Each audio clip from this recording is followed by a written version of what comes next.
Shalom Bracha, nous poursuivons avec la 4e Mishnah du premier Pérec de Masechet Betzah. Nous avons vu que lorsque Yom Tov, on veut égorger des pigeons, des colombes, il y a une marloquette entre Beth Shammai et Beth Hillel.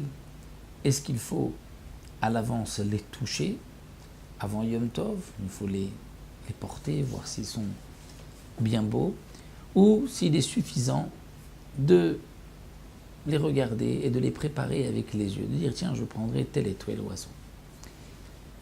Parce qu'il faut une achana, sinon on a un petit problème là de muktzeh. Donc là ici la Mishnah nous dit Zimen shechorim ou matzah levanim. Il a préparé des colombes, des pigeons noirs, et il trouve des blancs. Ou il a préparé des blancs, levanim matzah shechorim.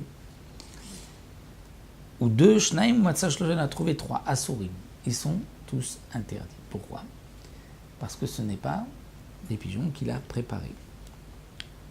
Alors c'est vrai qu'on va se poser la question, mais c'est évident. Qu'est-ce que la Mishnah vient nous apprendre? Le Barthénoura nous dit c'est simple. On veut dire comme ça.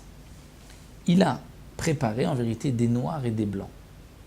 Les noirs étaient à droite et les blancs à gauche. Lorsqu'il est revenu le lendemain, il voit qu'il y a des blancs et des noirs, mais qui ne sont pas au même endroit. Les blancs étaient à droite, les noirs à gauche, là c'est le contraire.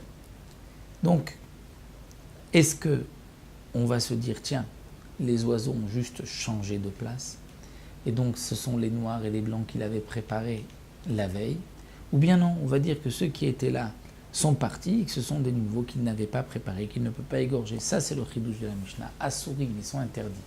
C'est-à-dire on considère que ceux qui étaient là sont partis, se sont envolés, et là ce sont d'autres oiseaux qui sont venus. La preuve, c'est qu'ils ne sont pas à la même place où on les avait laissés. De même, Shnaim Matzah Shlosha, 2, et on en a trouvé 3. Donc là, il ne peut pas prendre aucun des 3 parce qu'il ne sait pas quel est ce qu'il a préparé et le troisième qu'il n'a pas préparé. Donc il risque de prendre un qu'il n'a pas préparé. Maintenant, dans le cas où Shlosha ou Matzah Shnaim, il avait préparé 3 oiseaux, 3 colombes, 3 pigeons, il n'en trouve que 2. Est-ce que c'est permis? Il peut les prendre? Est-ce qu'on va dire qu'il y en a un seul qui s'est enfui, qui est parti, qui s'est envolé? Et les 2 autres, ce sont ceux qu'il avait hier? Ou bien on va dire non, les 3 sont partis, il y en a 2 nouveaux. Eh bien la Mishnah nous dit, Shlosha ou Matzah Shnaim mutarim, ils sont permis. Parce que c'est le 3e qui est parti. De même, Betoch haken ou matzah lifnei haken, il avait préparé à l'intérieur du ken, du nid. Et au matzah, il a trouvé les oiseaux le lendemain, lifnei haken, devant le nid. Asurim, ils sont interdits. On considère que ceux qui étaient à l'intérieur sont partis. Et là, ce sont des nouveaux.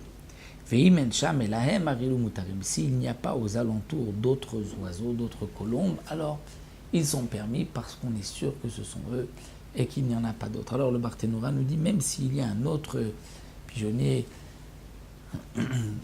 un peu plus loin dans les 50 amot, mais s'ils ne sont pas dans une ligne droite, eh bien les oiseaux ne se déplacent pas, puisque les oiseaux se déplacent toujours lorsque ils se retournent et qu'ils vont voir leur nid.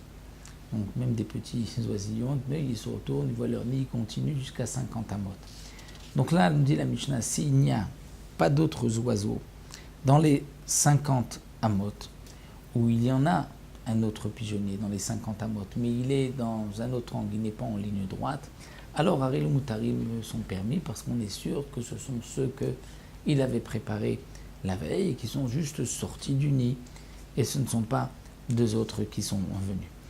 Donc voici pour donc, la préparation des oiseaux que l'on veut égorger le jour de Yom Tov. Voilà, on se retrouvera une prochaine fois, Bezrat Hashem, avec une nouvelle Mishnah.